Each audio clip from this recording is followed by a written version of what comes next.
શ્રીલ પ્રભુપાદજીએ નારદ મુનિ અને પ્રહલાદ મહારાજ વચ્ચેના સંબંધને ગુરુ શિષ્ય પરંપરાના સૌથી શ્રેષ્ઠ ઉદાહરણ તરીકે રજૂ કર્યો છે. પ્રભુપાદજી માનતા હતા કે પ્રહલાદજીનું વ્યક્તિત્વ નારદ મુનિની કૃપાનું જ પરિણામ હતું. જ્યારે કયાધુ ગર્ભવતી હતા ત્યારે તેઓ નારદ મુનિના આશ્રમમાં હતા. નારદ મુનિ તેમને ભક્તિના સિદ્ધાંતો સમજાવતા હતા. જોકે કયાધુ સ્ત્રી સહજ વૃત્તિને કારણે બધું યાદ ન રાખી શક્યા, પરંતુ ગર્ભમાં રહેલા પ્રહલાદજીએ તો બધું જ ગ્રહણ કરી લીધું. પ્રભુપાદજી આ પ્રસંગ દ્વારા એવું સમજાવતા કે ગુરુની શક્તિ ભૌતિક અવરોધોથી પર છે. જો શિષ્ય ગ્રહણ કરવા માટે તૈયાર હોય તો ગુરુ તેને ગમે તે અવસ્થામાં જ્ઞાન આપી શકે છે.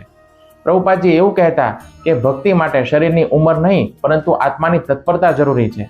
પ્રહલાદજી પોતે સ્વીકારે છે કે તેમને જે જ્ઞાન મળ્યું છે તે નારદ મુનિના ચરણોની રજના પ્રતાપે મળ્યું છે. પ્રભુપાદજી ઘણી વખત શ્રીમદ ભાગવતમનો શ્લોક કહેતા, નૈષામ મતિસ્તા વદુરુ ક્રમાંદ્રી, જેનો મતલબ થાય છે કે જ્યાં સુધી મનુષ્ય કોઈ નિષ્કિંચન ભક્ત એટલે કે જેમની પાસે ભગવાન સિવાય બીજું કાંઈ જ નથી, એમના ચરણોની ધૂળમાં સ્નાન નથી કરતો, ત્યાં સુધી તેની બુદ્ધિ ભગવાનમાં સ્થિર થઈ શકતી નથી. પ્રભુપાદજી કહેતા કે નારદ મુનિ જેવા પ્રામાણિક ગુરુ વગર કોઈ પ્રહલાદ બની શકતું નથી.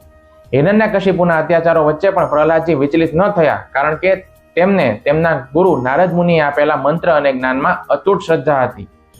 પ્રભુપાદજી શીખવતા કે શિષ્યની સફળતાનો આધાર ગુરુ નિષ્ઠા ઉપર છે. પ્રહલાદજીએ ક્યારેય એવું ન વિચાર્યું કે નારદ મુનિ તો અત્યારે નથી તો હું શું કરું. તેમણે માનસિક રીતે હંમેશા ગુરુની આજ્ઞાનું પાલન કર્યું. પ્રભુપાદજી કહેતા, ગુરુ ભલે શરીરથી હાજર ન હોય, પરંતુ તેમના ઉપદેશો દ્વારા તેઓ હંમેશા તેના શિષ્યની સાથે જ હોય છે. નારદ મુનિ આખા બ્રહ્માંડમાં ભ્રમણ કરીને ભક્તિનો પ્રચાર કરતા હતા. પ્રહલાદજીએ પણ તે જ કર્યું. તેમણે તેમની શાળામાં અસુર બાળકોને ભક્ત બનાવ્યા. પ્રભુપાદજીના મતે સાચો શિષ્ય એ છે જે ગુરુના મિશનને પોતાનું મિશન બનાવી લે.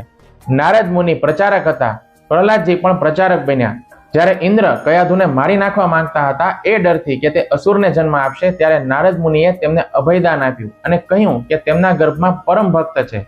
પ્રભુપાદજી સમજાવતા કે જગતમાં જ્યારે કોઈ આપણો સાથ નથી આપતું ત્યારે માત્ર સાધુ અને ગુરુ જ આપણું રક્ષણ કરે છે. નારદ મુનિએ માત્ર પ્રહલાદજીના આત્માનું જ નહીં, પરંતુ તેમના શરીરનું પણ રક્ષણ કર્યું હતું. શ્રીલ પ્રભુપાદજીના મતે પ્રહલાદ મહારાજનું જીવન એ ગુરુની કૃપાનો વિજય છે. પ્રભુપાદજી કહેતા, જો આપણે પ્રહલાદજીની જેમ નારદ મુનિ અથવા તો પરંપરાગત ગુરુના ઉપદેશોને ગંભીરતાથી લઈએ તો આપણે પણ આ ભવસાગરને આસાનીથી પાર કરી શકીએ છીએ. હરે કૃષ્ણ.